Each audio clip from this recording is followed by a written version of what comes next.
Hello. या लेक्चरमध्ये आपण पूर्ण 1.5 वर्षांच्या स्कीम्स किंवा योजना करणार आहोत. तर सगळ्यात आधी आपली आहे बायोफार्मा शक्ती योजना. आता याच्यात आपण कसं करायचं की हे जे नाव आहेत बायोफार्मा शक्ती योजना सारखी, तर त्याच्यातून आधी आपण समजून घेऊ की नेमकं त्यांना म्हणायचं काय, म्हणजे आपल्याला समजेल तसंही सोबतच आपल्याला लक्षात पण राहील, पाठ पण होईल. ठीक आहे. आता सगळ्यात आधी आपली आहे बायोफार्मा शक्ती योजना. आता ते म्हणत नाही का की नाम में क्या रखा है, लेकिन भाई स्कीम्स आणि योजनासाठी तरी नाम में सब कुछ रखा है, म्हणजे ते पुढे कसं येईल ते बघूच आपण. तर बायोफार्मा शक्ती योजना, बायोफार्मा मध्ये फार्मा दिसते. फार्मा म्हणजे काय की जिथून आपण गोळ्या बिस्किट वगैरे घेतो, आपली तब्येत वगैरे बिघडली तेव्हा. त्याच्यानंतर बायो म्हणजे काय, त्याच्यात जेनेटिक झालं, व्हायरस वगैरे झालं, बॅक्टेरिया झालं, तर ह्या सगळ्या गोष्टी बायोफार्मा. ठीक आहे. त्यानंतर शक्ती म्हणजे काय, strategy for health care advancement through knowledge technology आणि इनोव्हेशन, म्हणजे त्या हेल्थ केअर आणि रिसर्च अँड डेव्हलपमेंटची काही गोष्ट करताय. ठीक आहे. कशा रिसर्च अँड डेव्हलपमेंट हे आहे बायोलॉजिक्स आणि बायोसिमिलर्स मध्ये. आता बायो हे ह्या गोष्टी जास्त काही एक्सप्लेन करत नाही, फक्त एकदम थोडक्यात सांगतो. बायोलॉजिक्स म्हणजे काय की ज्या जे जेनेटिक्स आहे, व्हायरस आहे किंवा अशा काही गोष्टी आहेत, तर ह्या गोष्टींमधून आपल्या हेल्थसाठी अशी काहीतरी नवीन गोष्टी काढणं, ते झालं बायोलॉजिक्स. आणि बायोसिमिलर्स म्हणजे काय, ह्या ज्या गोष्टी काढलेल्या आहेत त्या रिपीट करणं, ते झालं बायोसिमिलर्स. तर ह्या गोष्टीसाठी बायोफार्मा शक्ती योजना काढलेली आहे 10,000 कोटी रुपयेचा निधी देऊन. ठीक आहे, लक्षात ठेवा, 10,000 कोटीचा निधी आहे, ही एक गोष्ट लक्षात ठेवा. त्यानंतर आता ह्या दोन गोष्टीसाठी, बायोलॉजिक्स आणि बायोसिमिलरसाठी 3 नवीन संस्था काढलेल्या आहेत आणि 7 जुन्या संस्थांमध्ये अपग्रेड करत आहे. ठीक आहे. ह्या 3-4 गोष्टी आहेत, तेव्हा लक्षात ठेवून द्या. त्याच्यानंतर रिलीफ योजना. आता आपल्याला माहिती आहे की इराणमध्ये खूप जास्त म्हणजे वॉर वगैरे सुरू आहे, तर आपल्या ज्या पेट्रोलच्या किंवा गॅसच्या वगैरे जहाज आहेत, तर ते तिथं अडकून पडलेले आहे. तर त्या जहाजांना आणण्यासाठी आपण गल्फ, इजिप्त आणि जॉर्डन ह्या देशांमधून आपल्या जहाजांना आणण्यासाठी आपण आपली नेव्ही पाठवली होती. तर तीच रिलीफ योजना आहे. आपल्याला वाटेल की एक्सटर्नल मिनिस्ट्री वगैरे असेल, पण नाही, ती आहे वाणिज्य किंवा कॉमर्स मंत्रालय. तर ह्या दोन गोष्टी इथे लक्षात ठेवा. रिलीफ योजना वाणिज्य मंत्रालयाच्या आहे आणि गल्फ, इजिप्त आणि जॉर्डन या देशातून आपल्या जहाजांना परत भारतात आणण्यासाठीच्या ह्या योजना आहे. ठीक आहे. त्याच्यानंतर startup India fund of fund. आता जी स्टार्टअप इंडिया आहे, तर ह्याच्याविषयी आपण मागं 2-3 दिवसाआधी जे इकॉनॉमिक्स लेक्चर घेतलं होतं, तर त्याच्यातून स्टार्टअप इंडियाचं बघितलं होतं आणि फंड ऑफ फंड्स पण बघितलं होतं, पण आपण हे थोडं डिटेलमध्ये बघू. आता फंड ऑफ फंड्स म्हणजे काय, स्टार्टअप इंडियासाठी आहे. स्टार्टअप म्हणजे जी स्टार्टअप असते, तर त्याला पैसा वगैरे लागत असतो, खूप पैसा लागतो. आता त्यासाठी म्हणजे कोणी असं डायरेक्ट पैसा द्यायला रेडी नाही राहत, कारण हे रिस्की असतं. पण जो पैसा द्यायसाठी रेडी असतो त्याला आपण काय म्हणतो, व्हेंचर कॅपिटलिस्ट. म्हणजे खूप जास्त एक्सप्लेन ते पण नाही करत, कारण की खूप जास्त वेळ चालला जाईल. आता हे जे व्हेंचर कॅपिटल असतात, तर ते पर्यायी गुंतवणूक किंवा त्याला आपण अल्टरनेट इन्व्हेस्टमेंट फंड्स पण म्हणतो. तर ही जी पर्यायी गुंतवणूक आहे, तर ती पण खूप जास्त करायला कोणी तयार राहत नाही. त्यासाठी आपली जी गव्हर्नमेंट आहे, तर तिने 10,000 करोड रुपयाचा निधी दिलेला आहे. ठीक आहे. किती, 10,000 करोड रुपयाचा. तर हा निधीचे म्हणजे आकडा लक्षात ठेवा, 10,000 कोटी फंड ऑफ फंड्स मध्ये आहे. आता ह्याच्यात काय करणार, गव्हर्नमेंट पैसा टाकणार आणि ह्याच्यातून हे जे व्हेंचर कॅपिटलिस्ट आहे, तर ते पैसा काढणार आणि ते परत जे स्टार्टअप आहेत, तर त्यांना पैसा देणार. म्हणजे पैसा पैसा पैसा, म्हणजे हे फंड ऑफ फंड झालं, लक्षात ठेवा. ठीक आहे. 10,000 कोटीचा आहे, पर्यायी गुंतवणुकीचा आहे आणि 17वा वित्त आयोग, तर ह्या कालावधीसाठी आहे. तर ही एक गोष्टी लक्षात ठेवा. आणि सिडबी आणि DPIIT ह्या 2 संस्था आहेत, ही याची अंमलबजावणी करत आहेत. तर एवढ्या ह्या 3-4 गोष्टी आहेत, त्या लक्षात ठेवा. ठीक आहे.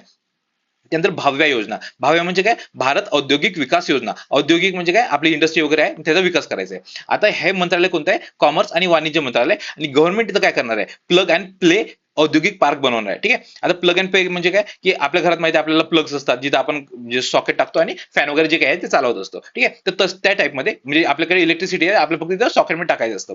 आता गव्हर्नमेंट काय करणार आहे, हे असंच देणार आहे, म्हणजे इलेक्ट्रिसिटी देईल, त्यानंतर पाणी देईल, त्याच्यानंतर जमीन वगैरे देईल, आणि ज्याला कोणाला इंडस्ट्री काढायची आहे तर तिथं जायचं, फक्त इंडस्ट्री टाकायची. ठीक आहे. तेवढंच काम आहे.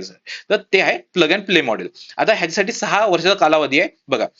भारत औद्योगिक विकास सांगितलं 100 प्लग, हा आकडा लक्षात ठेवा. किती ते प्लग अँड प्ले मॉडेल्स आहेत, 100. ठीक आहे. कालावधी 6 वर्षांचा आहे, 2026-27 ते 31-32 पर्यंत. पात्रता एक लक्षात ठेवा की 100 ते 1,000 एकर क्षेत्रफळाचे औद्योगिक पार्क असतील तरच ही योजना लागू होईल. ठीक आहे. आता समजा 200 एकरची तुम्ही इंडस्ट्री टाकत आहे, तर त्याच्यामुळे सरकार काय करेल, प्रत्येक एकरसाठी 1 कोटी रुपये देईल. ठीक आहे. म्हणजे 200 कोटी रुपये इथे देईल. ते अशी आहे भाव्य योजना. त्याच्यानंतर जल जीवन मिशन 2.0, म्हणजे याच्या अगोदर 1.0 होत्या, पण त्याच्यामध्ये आपले जे टार्गेट होते ते कंप्लीट झाले नाही, म्हणून आपण ही दुसरी आणलेली आहे. ठीक आहे. आता जे टार्गेट होते आधीचे, तेच आता 2028 पर्यंत एक्सटेंड केले, डिसेंबर 2028 पर्यंत. आता इथे काय की 100% व्याप्ती म्हणजे जे जल जीवन मिशनची असणार आहे. म्हणजे काय करायचे की जे पण कुटुंब आहेत, प्रति व्यक्ती प्रतिदिन 50 लिटर पिण्यायोग्य पाणी प्रत्येक ग्रामीण कुटुंबापर्यंत नळाद्वारे पोहोचवायचं आहे. तर हे याचं मिशनचं टार्गेट आहे. तर तेच टार्गेट इथे पण आहे. ठीक आहे. सर्व ग्रामीण कुटुंबापर्यंत 100% व्याप्ती करायची आहे डिसेंबर 2028 पर्यंत. ठीक आहे. म्हणजे हा कालावधी वाढवण्यात आला, म्हणून त्याला 2.0 म्हटलेलं आहे. आणि इथे आणखी गोष्ट आहे की प्रत्येक जे गाव आहे, म्हणजे ज्या गावाने हे अचीव्ह केले आहे, तर त्याला सुजल गाव ID देण्यात येणार आहे. ती ही एक फॅक्टर लक्षात ठेवा. ठीक आहे. आता जल जीवन मिशन काय आहे की ह्याचं लॉन्च 15 ऑगस्ट 2019 ला झाला होता. याचं उद्दिष्ट एक लक्षात ठेवा, ह्याच्यातले एकूण एक आपल्याला शब्द माहिती पाहिजे, काय प्रति व्यक्ती प्रतिदिन 55 लिटर पिण्यायोग्य पाणी आहे. ठीक आहे, प्रति व्यक्ती आहे, प्रतिदिन 55 लिटर आहे आणि पाणी पिण्यायोग्य आहे, ग्रामीण कुटुंबातील नळाद्वारे पोहोचवायचं आहे. ठीक आहे, ग्रामीण कुटुंब आहे, शहरी नाही, नळाद्वारे पोहोचवायचं आहे. तर हे एकूण एक शब्द लक्षात ठेवा, ते म्हणजे काही अलटू पलटू करू शकतात. आणखी एक गोष्ट म्हणजे मंत्रालय जलशक्ती ऑब्व्हियसली, त्याच्यानंतर 50-50 50% सरकार देणार, म्हणजे केंद्र सरकार देईल आणि 50% राज्य सरकार देईल, तर अशी ही निधी असणार आहे. ह्या गोष्टी लक्षात ठेवा त्यासाठी. त्यानंतर पीएम कुसुम योजना. आता कुसुम आपल्याला माहिती आहे, किसान ऊर्जा सुरक्षा एवं उत्थान महाअभियान. आता किसान दिसते म्हणजे मिनिस्ट्री ऑफ ऍग्रिकल्चर नाहीये ते.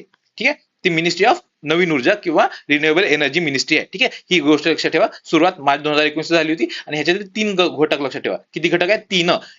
पहिलं म्हणजे शेत जमिनीवर 2 मेगावॅट सौर प्रकल्प असणार आहे, सौर कृषी पंप असणार आहेत आणि सध्याच्या कृषी पंपाचे सौर ऊर्जेवर स्थलांतर करण्यासाठी हे असे 3 घटक आहेत. ठीक आहे, एवढं लक्षात ठेवा त्याच्यासाठी. त्याच्यानंतर प्रारंभ 2026. आता आपल्याला माहिती आहे की आता इकॉनॉमिक्स मध्ये पण बघितलं होतं, एक नवीन इन्कम टॅक्स ऍक्ट आलाय, तर तो आता 1 एप्रिल पासून लागू केलाय. तर त्याची माहिती पूर्ण जनतेपर्यंत पोहोचवण्यासाठी हे प्रारंभ 2026 कॅम्पेन आहे. ठीक आहे, आता हे आरबीआयने वगैरे काढलेलं नाही, हे आहे इन्कम टॅक्स डिपार्टमेंट. तर इथं लिहिलेलं नाही, आयटी डिपार्टमेंट, आयटी डिपार्टमेंट. ठीक आहे, हे इन्कम टॅक्स डिपार्टमेंटचं असणार आहे.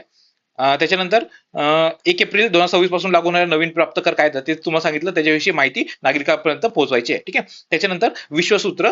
आता हे काय सूत्र, सूत्र मधला सूत लक्षात ठेवायचं आहे. सूत्राचा सूत, सूत म्हणजे काय, सूत धागा, धागा हे कशासाठी म्हणजे हातमाग वगैरे आहे त्यासाठी असणार आहे. तर ही औद्योगिक मंत्रालय आहे. ठीक आहे, विश्व म्हणजे पूर्ण जगभरासाठी सूत्र सूत, तर ते धागा म्हणजे जे हँडलूम आहे किंवा आपले हातमाग आहे, तर त्यांना पूर्ण म्हणजे इंटरनॅशनल लेवलपर्यंत नेण्यासाठी. आता हे पूर्ण 30 राज्यांचे प्रतिनिधित्व करणाऱ्या 30 विणकामांना 30 वेगवेगळ्या देशांकडून प्रेरणा घेऊन त्यांनी आता डिझाईन वगैरे केली होती. तर ही गोष्ट लक्षात ठेवा, हातमागासाठी 30-30-30 एवढी लक्षात ठेवा. ठीक आहे, the views for India, views of India for the world ही त्याची थीम आहे. ठीक आहे, त्याच्यानंतर वाणी योजना. आता वाणी योजना ही 3री आवृत्ती होती आणि वाणी म्हणजे काय, जे आपण लँग्वेज वगैरे असते ती. तर हे कोणते तांत्रिक शिक्षण मातृभाषेत घेण्यासाठीची ही योजना आहे. ही एवढी गोष्ट लक्षात ठेवा. ठीक आहे, त्याच्यानंतर हा जादुई पिटारा, ई जादुई पिटारा. जादुई पिटारा हे काय, एनसीआरटीने 3 ते 8 वर्षासाठीच्या मुलांसाठी लर्निंग अप्लिकेशन काढलेले आहे. तेवढी गोष्ट लक्षात ठेवा. नंतर सार्थक नाम अभियान. आता जे म्हणजे काही पण खराब वगैरे नाव ठेवतात लहान पोरांचे वगैरे, तर ते नाव बदलण्यासाठी राजस्थान सरकारने ही योजना काढलेली आहे. फक्त थोडीशी युनिक योजना आहे, त्याच्यामुळे सांगतोय, राजस्थान सरकारची सार्थक नाम योजना आहे. ठीक आहे, त्याच्यानंतर नॅशनल एआय स्किलिंग. आता खूप काही इम्पॉर्टंट वाटत नाही मला, म्हणजे कारण की ह्याच्यातल्या ज्या गोष्टी आहेत त्या गोष्टीवर आणखी जास्त इम्पॉर्टंट गोष्ट घटना ऑलरेडी झाली आहे. ठीक आहे, आता ती वेब सबमिट वगैरे झाली होती, ते तुम्हाला आधी ऑलरेडी सांगितलेली आहे, तर ती सबमिट वगैरे चांगली करून ठेवा. आता त्याच्यामध्ये नॅशनल एआय स्किलिंग. आता हे आयआयसीटी ही आपण आता एक मागच्या वर्षी नवीन इन्स्टिट्यूट काढली होती, Indian institute of creative technology. कुठे काढली होती आठवते का? ती काढली होती आपण मुंबईमध्ये. ठीक आहे, मुंबईमध्ये. आता हे गुगल आणि युट्यूबच्या भागीदारीने हे नॅशनल एआय स्किलिंग करणार आहे आणि इथे एआय एव्हीजीसी विषयी चांगलं प्रशिक्षण देणार आहे. आता ह्या गोष्टी मी ऑलरेडी इकॉनॉमीच्या लेक्चरमध्ये समजावून सांगितल्या. आता खूप जास्त इम्पॉर्टंट नाही आहे, पण एकदा वाचून घ्या. त्याच्यानंतर माय व्ह्यूज प्लॅटफॉर्म. आता हे पण यासारखंच आहे, जे एव्हीजीसी वगैरे आहे, तर त्याच्यामध्ये लोकांनी व्हिडिओ किंवा कंटेंट अपलोड करण्यासाठीची हे प्लॅटफॉर्म आहे. ठीक आहे, त्याच्यानंतर आरोग्य वन उपक्रम. आता वन आहे म्हणजे आपलं जंगल वगैरे असणार आहे, इथं झाडांची लागवड करणार आहे. कोणत्या औषधी झाडांची लागवड करणार आहे, कुठे करणार आहे, जे आपले राष्ट्रीय महामार्ग असतात त्याच्या आजूबाजूला. ठीक आहे, ते आहे आरोग्य वन उपक्रम. म्हणजे ह्याची घोषणा कोणी आहे, national highway authority of India. ठीक आहे, त्याच्यानंतर स्कीम्स मध्ये आता व्हीबी रामजी योजना आहे, ती आधी आपण पूर्ण बघून घेऊ. म्हणजे थोडीशी मोठी आहे, 8 पेजी. जे आपल्याला माहिती आहे एमजी नरेगा आहे, त्या जागी जी योजना आली ती व्हीबी रामजी आहे, ही खूप इम्पॉर्टंट आहे, ही आपण पटपट कव्हर करून टाकू. आता ह्याचा फुल फॉर्म आधी लक्षात घ्या, गॅरंटी फॉर रोजगार अँड आजीविका मिशन ग्रामीण. ठीक आहे, म्हणजे व्हीबी रामजी ही स्कीम. आता लोकसभेत सादर कधी 16 डिसेंबर 2025 ला केला होता शिवराज सिंग चौहान. आता ह्याच्यात जेवढं काही लिहून दिलंय सगळं तुम्हाला लक्षात ठेवायचं आहे. ठीक आहे, त्यानंतर लोकसभा आणि राज्यसभा दोन्ही मध्ये 18 डिसेंबर 2025 ला पारित केली. 16 डिसेंबर 2 दिवसांनी 18 डिसेंबर, डिसेंबर महिन्यात एवढं तरी डोक्यात ठेवून द्या, आधी लोकसभेत सादर नंतर राज्यसभेत. ठीक आहे, त्याच्यानंतर राष्ट्रपतीची मंजुरी 20 डिसेंबर म्हणजे 2 दिवसांनी इथं केलेलं आहे. ठीक आहे, त्यानंतर मंत्रालय हे लक्षात ठेवा, रूरल डेव्हलपमेंट मंत्रालय किंवा ग्रामीण विकास मंत्रालय. त्यानंतर थोडक्यात काय, ही स्कीमचं एकदम पटकन ओव्हरव्ह्यू करून घेऊ. ही एमजी नरेगाच्या जागी आलेली आहे, 125 दिवस रोजगाराची हमी आहे. त्याच्यानंतर आधी 100 दिवसाची होती ना, ते सगळं जे आहे ते आपण शेवटी हे बघा इथे एमजी नरेगा सोबत कंपॅरिझन केलंय, इथे आपण ते कंपॅरिझन वगैरे बघूनच घेऊ. ठीक आहे. त्याच्यानंतर इथे 4 प्राधान्य क्षेत्र आहे. तर हे प्राधान्य क्षेत्र आहे कोणते ते आपण बघून घेऊ. त्याच्यानंतर नॉर्मेटिव्ह फंडिंग नावाची गोष्टी आहे, ती पण आपण म्हणजे प्रॉपर कन्सेप्ट समजून घेऊ. त्यानंतर केंद्र आणि राज्याची संयुक्त जबाबदारी असणार याच्यात एआय आणि नवीन टेक्नॉलॉजी आलेली आहे. सोशल ऑडिटची म्हणजे आधी पण कन्सेप्ट होती आणि इथं 6 महिन्यातून एकदा करायचं अनिवार्य केलेलं आहे. ठीक आहे. ह्या गोष्टी आपण बघू. आता हे हिस्ट्री वगैरे आहे तुम्ही स्टार्टिंग मधून करून टाकता. आता ह्याच्यातले महत्वाचे मुद्दे लक्षात ठेवा. ही जी व्हीपीजी रामजी स्कीम आहे ती आता एमजी नरेगावर आधारित आहे. म्हणजे काय, हे अकुशल कामगारांसाठीच असणार आहे. ठीक आहे. लक्षात ठेवा, अकुशल कामगारांसाठी कोणते, ग्रामीण. ठीक आहे. प्रत्येक ग्रामीण कुटुंबाला प्रत्येक आर्थिक वर्षातील 125 दिवस, ठीक आहे, तेवढे त्यांना काम मिळालं पाहिजे आणि एका 15 पैसे मिळाले पाहिजे. त्यांनी जे काम केलं ते 15 दिवसाच्या आत मिळायला पाहिजे आणि 60 दिवसांचा काम बंद इथे कालावधी असणार आहे. ठीक आहे. जो आधी नव्हता. काम बंद कालावधी का बरं, कारण जिथं पेरणी आणि कापणीचे हंगाम वगैरे असतं त्यासाठी 60 दिवसांचं इथं काम मिळणार नाही. ठीक आहे.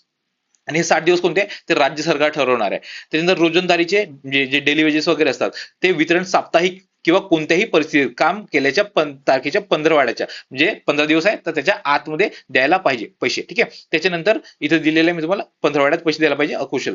त्याच्यानंतर 4 प्राधान्य क्षेत्र आहे, हे आपल्याला माहिती पाहिजे, हे पाठ पाहिजे. कोणते कोणते आहेत, water security, rural infrastructure, livelihood infrastructure आणि क्लायमेट रेझिलियन्स. म्हणजे काय, जल सुरक्षा, ग्रामीण पायाभूत सुविधा, उपजीविका पायाभूत सुविधा आणि हवामान सहनशक्ती. काय, पासू, उपासू आणि हवामान सहनशक्ती. ह्या 4 गोष्टी लक्षात ठेवा. त्यानं सोशल ऑडिट तुम्हाला सांगितलं 6 महिन्यातून एकदा करणे अनिवार्य आहे. ह्या त्या 4 गोष्टी आहेत तुम्हाला सांगितलेल्या, ह्या त्या 4 गोष्टी आहेत. त्यानंतर आर्थिक रचना, ही गोष्ट इम्पॉर्टंट आहे. आता इथं आधी फक्त सेंट्रल सेक्टर स्कीम होती, आता सेंट्रली स्पॉन्सर्ड स्कीम झाली आहे. काय कशी आहे स्पॉन्सरशिप, 60-40 म्हणजे 60% आपली सेंट्रल गव्हर्नमेंट आहे ती देणार आणि 40% आपली राज्य सरकार देणार. ठीक आहे. त्यानंतर नॉर्थ ईस्ट साठी 90-10 जे नेहमी असते तीच आणि 100% विधानसभा नसलेल्या केंद्रशासित प्रदेशासाठी. ठीक आहे. ही गोष्ट लक्षात ठेवा. आता त्यानंतर इथं नॉर्मेटिव्ह अलोकेशनची एक नवीन कन्सेप्ट ऍड केलेली आहे. म्हणजे आधी कसं होत होतं की जे राज्याकडील कामाच्या मागणीनुसार तो बजेट ठरवत होता, आता तसं नाही. आता राज्य सरकार ते एक म्हणजे ते नियम घालून देतील, त्याच्यानुसारच ते जे काय म्हणतात त्याला, आपली जी गव्हर्नमेंट आहे सेंट्रल गव्हर्नमेंट ती राज्य सरकारकडे पैसे देणार आहे. तर ते आहे नॉर्मेटिव्ह अलोकेशन. ठीक आहे. त्याच्यानंतर आधी याच्या अगोदर हे जे काय म्हणतात त्याला, जे विभाजन होतं केंद्र आणि राज्यामध्ये, तर ते विभाजन कसं होतं, आधी केंद्र सरकार 100% अनस्किल्ड वेजेसला पैसे देत होतं आणि 75% मटेरियलसाठी, म्हणजे जे पण विळा किंवा हातोडं जे काही लागतं त्यासाठी 75% मटेरियल साठी केंद्र सरकार पैसे देत होतं. नंतर आता राज्य सरकार काय करत होतं, 25% मटेरियलसाठी आणि अनएम्प्लॉयमेंट अलाउन्स. आता हे लक्षात ठेवायची जास्त गरज नाही, कारण की हे एमजी नरेगा आलं, लक्षात हे ठेवा. ठीक आहे. त्याच्यानंतर राज्यांची जबाबदारी काय आहे, बेरोजगारी भत्ता द्यायचं आणि विलंब भरपाई ते द्यायचं. ठीक आहे. राज्यांची जबाबदारी म्हणजे अनएम्प्लॉयमेंट अलाउन्स, म्हणजे तुम्हाला 15 दिवसाच्या आत पगार मिळाला नाही तर ते द्यावं लागेल. आणि बेरोजगारी भत्ता, सॉरी ते बेरोजगारी भत्ता झाला आणि विलंब भरपाई म्हणजे काय, तुम्हाला 15 दिवसाच्या आत पैसा मिळाला नाही तर ते. ठीक आहे. त्याच्यानंतर दंडात वाढ केलेली आहे, तर ते लक्षात ठेवायची गरज नाही. आणि इथं काही प्राधिकरण आहेत किंवा ऑथॉरिटीज आहेत ते लक्षात ठेवा. केंद्र आणि राज्य ह्या 2 ठिकाणी, डिस्ट्रिक्ट नाही इथे लक्षात ठेवा, फक्त केंद्र आणि राज्य ह्या 2 ठिकाणी ग्रामीण रोजगार गॅरंटी काउन्सिल आहे आणि केंद्र आणि राज्य ह्या 2 ठिकाणी स्टेअरिंग कमिटी पण आहे. फक्त ह्या 2 ठिकाणी, इथं डिस्ट्रिक्ट वगैरे नाही आहे. ठीक आहे. त्यानंतर पंचायत राज संस्था आहे, ह्या नियोजन आणि अंमलबजावणी करणार आहेत. आणि ग्रामपंचायत काय, सोशल ऑडिट, जे तुम्हाला सांगितलं मगाशी, हे जे प्रत्येक 6 महिन्यातून एकदा करायचे, तर ते कोण करणार आहे, ग्रामपंचायतकडे त्याची जबाबदारी आहे. ठीक आहे. त्याच्यानंतर एमजी नरेगा आणि व्हीपी रामजी ह्याच्यात मधला फरक माहिती पाहिजे. जे एमजी नरेगा होती ती 100 दिवसाचा होता, इथे 125 दिवस केलेले आहे. इथे एकही प्राधान्य क्षेत्र नव्हतं, इथं 4 आहेत. मग आपण बघितलं जल वगैरे होतं, त्याच्यानंतर काय म्हणतात पायाभूत सुविधा वगैरे, त्या 4 होते, तुम्ही वाचून घ्या परत एकदा. त्यानंतर पॉज विंडो तो आधी नव्हता, इथं 60 दिवसांसाठी शेतीसाठी आहे. त्यानंतर अकुशल मजुरीचा किंवा जो अनस्किल्ड वेज आहे त्याचा खर्च केंद्राकडे होता आणि बेरोजगारी भत्ता राज्य सरकारकडे होता. आणि इथे आपण ते मगाशी बघितली होती, हे तेच आहे. ठीक आहे. त्यानंतर हे आहे मागणीवर आधारित, म्हणजे हे नॉर्मेटिव्ह नव्हतं आणि हे आहे नॉर्मेटिव्ह. ठीक आहे. मानक निधी. त्यानंतर ग्रामपंचायतीचं प्लॅनिंग करणार आहे, इथं संस्थात्मक नियोजन आणि पायाभूत सुविधांचं प्लॅनिंग असणार आहे. त्यासाठी ह्या 2 संस्था आहेत. कुठे गेल्या त्या संस्था, ह्या 2 संस्था आहे. ठीक आहे. तर अशा प्रकारे ही व्हीबीजी रामजी पूर्ण योजना आहे ती आपल्याला चांगली करायची आहे, खूप जास्त इम्पॉर्टंट आहे. ठीक आहे. त्याच्यानंतर भारत विस्तार. आता विस्तार हे शेतीसाठीचं एक एआय चॉटबॉट आहे, इथं नाव लगेच लक्षात येणार नाही. हे आहे virtually integrated system to access agricultural resources. ठीक आहे. तर हे एआय चॅटबॉट असणार आहे. इथे जे आपलं ऍग्रीस्टॅक वगैरे आहे, ऍग्रीस्टॅक म्हणजे जिथं शेतीची पूर्ण माहिती असते, ज्या एक पोर्टल आहे तिथं शेतीविषयी पूर्ण, म्हणजे शेतकरी कोण आहे, ते जमीन किती आहे, तिथं पीक काय केलं होतं, ते आहे ऍग्रीस्टॅक. आणि त्यासोबत आयएमडी वगैरे आहे, तर त्याचं सगळं एकत्रित करून हे एआय चॅटबॉट तयार केलेलं आहे. ठीक आहे. म्हणजे सगळ्यांना माहिती मिळेल. त्यानंतर पीएम सूर्यघर. आता इथे एकच गोष्ट लक्षात ठेवा, पीएम सूर्यघर मध्ये सूर्यघर गुम, गुम म्हणजे काय की कोणते दोन राज्यामध्ये हे सूर्यघरची जी योजना आहे तर ती सगळ्यात जास्त कुठं चांगली आहे, कुठं गुजरातमध्ये आणि महाराष्ट्र. गुम, सूर्यघर गुम, गुम, ठीक आहे, लक्षात ठेवा. गुजरात, महाराष्ट्र आणि तिसऱ्या नंबरवर उत्तर प्रदेश. तर ही फेब्रुवारी 2024 ला आली होती आणि घराच्या छतावर सोलार प्लांट वगैरे इथे लावण्यात येणार होते. ठीक आहे.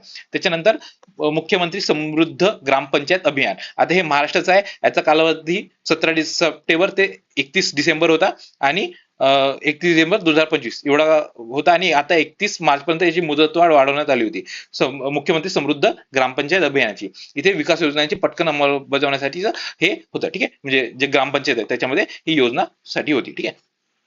त्याच्यानंतर नई चेतना 4.0. ठीक आहे. आता हे आहे ग्रामीण विकास मंत्रालयाचं. आता हे स्त्री पुरुष समानतेसाठी आहे, एवढीच गोष्ट लक्षात ठेवा. नई चेतना 4.0 अभियान. ठीक आहे. त्याच्यानंतर संपूर्णता अभियान 2.0. आता संपूर्णता म्हणजे काय की जे पण एसडीजी वगैरे आहे आपले तर ते पूर्ण करायचे. एसडीजी म्हणजे जे काही प्रमुख विकास निर्देशांक आहेत तर त्याचे पूर्ण 100% संतृप्तीकरण किंवा कम्प्लीट करायचे. ठीक आहे. आता कोणत्या ठिकाणी, हे 2 ठिकाणी लक्षात घ्या कोणत्या ठिकाणी आहेत. ते आहे ऍस्पिरेशनल डिस्ट्रिक्ट, महत्वाकांक्षी जिल्हे, ते किती आहेत 112 आणि महत्वाकांक्षी ब्लॉक्स ते 513 आहेत. ह्या 2 गोष्टी लक्षात ठेवा. 2 गोष्टी इम्पॉर्टंट आहेत आणि कोणी काढलेली आहेत, नीती आयोगाने. ठीक आहे, जनरल अशा गोष्टी नीती आयोग काढत असते. त्याच्यानंतर प्रधानमंत्री ग्राम सडक योजना. आता ह्याला झालेत पूर्ण 25 वर्षे, म्हणजे 25 डिसेंबर 2000 ला ही योजना लागू झाली होती की सुरुवात झाली होती. आणि ह्याच्यात काय ग्राम सडक म्हणजे काय की जे पण ग्रामीण वस्ती आहेत तर त्यांच्यामध्ये बारमाही रस्त्यांना त्यांना जोडायचं आहे. त्यानंतर टेक्स रॅम्प्स, टेक्स म्हणजे टेक्सटाईल्स, आता म्हणजे कापड क्षेत्र वगैरे, तर त्याच्यातले जे स्टार्टअप्स आहेत त्यांना नवीन टेक्नॉलॉजी किंवा काही काय झाला नॉलेज वगैरे असेल ते प्रोव्हाइड करायचं, ह्याचं काम आहे. ठीक आहे. त्यानंतर मंत्रालय ऑब्व्हियसली मिनिस्ट्री ऑफ टेक्सटाईल्स असणार आहे. त्यानंतर पीएम राहत योजना. राहत कोणाला मिळणार आहे, जे अपघात झाला त्यांचा आणि त्यांना हॉस्पिटलला जो खर्च वगैरे येतो तर त्याला 1.5 लाख रुपये देण्यात येणार आहे. ते आहे पीएम राहत योजना, म्हणजे खूप जास्त इम्पॉर्टंट आहे. त्यानंतर नवोधन ही योजना आहे केरळ सरकारची. आता हे काय करणार आहेत, ज्या पडीक जमिनी आहेत शेतीच्या तर त्याच्यामध्ये फळबागा आणि भाजीपाला वगैरे लावणार आहे. ह्या 2 गोष्टी लक्षात ठेवा. ही आहे नवोदय योजना केरळ सरकारची भाजीपाला लावण्यासाठीची आहे. ठीक आहे. त्याच्यानंतर आहे मिशन फॉर आत्मनिर्भरता इन पल्सेस. आता पल्सेस म्हणजे डाळी आणि आत्मनिर्भरता म्हणजे सेल्फ सफिशियन्सी, म्हणजे भारताला आत्मनिर्भर व्हायचं आहे कशामध्ये, डाळीमध्ये. आता ह्याचा अर्थ काय की जेव्हा आपण प्रोडक्शन जास्त वाढवू तेव्हा आणि जेव्हा आपण आयात दुसरीकडून डाळींची आयात कमी करू तेव्हा आपण आत्मनिर्भर होऊ शकतो डाळीमध्ये. ठीक आहे. आता डाळी कोणत्या वगैरे ते सगळं आपल्याला माहित पाहिजे, खूप जास्त महत्वाचे, खूप जास्त 10-15 स्टार्ट करून ठेवा, याच्यावर प्रश्न येण्याचे खूप जास्त चान्सेस आहेत. ठीक आहे, खूप इम्पॉर्टंट आहे आत्मनिर्भरता इन पल्सेस हे मिशन. आता ह्याच्यामध्ये हे डाळी कोणत्या ते विचारू शकतात. बघा आता ह्या 3-4 गोष्टी आहेत त्या सगळ्या महत्वाच्या आहेत. पहिलं म्हणजे काय, 2030-31 पर्यंत 350 लाख टन एवढं उत्पन्न आपल्याला पल्सेसचं करायचं आहे, हे पहिलं उद्दिष्ट झालं. दुसरं म्हणजे काय की आपलं जेवढं टोटल पल्सेस आहेत तर पल्सेसचं एरिया वाढवायचं आहे. ठीक आहे, त्याशिवाय आपलं उत्पन्न पण वाढणार ना. तर एरिया किती, 310 लाख हेक्टर पर्यंत आपल्याला एरिया न्यायचा आहे, कशाचा, पल्सेसच्या अंडरचा. ठीक आहे. दुसरी गोष्ट काय की तूर, उडद, मसूर ह्या 3 डाळी आहेत. कोणशी, तुमसूर डाळ. लक्षात ठेवा काय, तुमसूर डाळ. ती फॉर तूर, यू फॉर उडद, सूर मसूर, यमसूर फॉर मसूर. ठीक आहे, लक्षात ठेवा 3च डाळी आहेत, 3वर जास्त फोकस आहे. ठीक आहे, तूर, उडद, मसूर. इथं मूंग लक्षात नाही राहिलं पाहिजे म्हणून आपण मसूर सांगितलेलं आहे. ठीक आहे, तू मसूर, इथं यमसूर. ठीक आहे. त्याच्यानंतर हे सगळं सगळं सगळं झालं सगळं सांगितलं. मंत्रालय ऑब्व्हियसली ऍग्रिकल्चर मंत्रालय असणार आहे. हा, आणखी एक गोष्ट, हे जे तूर, उडद आणि मसूर आहे तर ते नाफेड आणि एनसीसीएफ हे पुढील 4 वर्षांसाठी या डाळींचे 100% खरेदी किंवा 100% प्रोक्युरमेंट करणार आहेत. ठीक आहे, ह्या 2 संस्था पण लक्षात ठेवा, ह्या पण इम्पॉर्टंट आहेत, नाफेड आणि एनसीसीएफ. ठीक आहे. त्याच्यानंतर स्वस्थ नारी सशक्त परिवार अभियान. आता हे म्हणजे खूप जास्त काही महत्वाचं नाही, फक्त याची डेट लक्षात ठेवा, कारण की हे मोदींच्या बर्थडे पासून तर आपल्या गांधीजीचा बर्थडे पर्यंत म्हणजे 17 सप्टेंबर पासून तर 2 ऑक्टोबर पर्यंत ही मोहीम होती, हे अभियान होतं. ठीक आहे, स्वस्थ नारी सशक्त परिवार. हे मोदींचा बर्थडे ते गांधीजीचा बर्थडे एवढं लक्षात ठेवा. मंत्रालय कोणतं होतं, health and family welfare plus महिला. ठीक आहे, यात महिला पण आहे. तर बाकी सगळं गिनीज वर्ल्ड रेकॉर्ड वगैरे होते, खूप जास्त काही मला महत्वाचे वाटत नाही. ठीक आहे.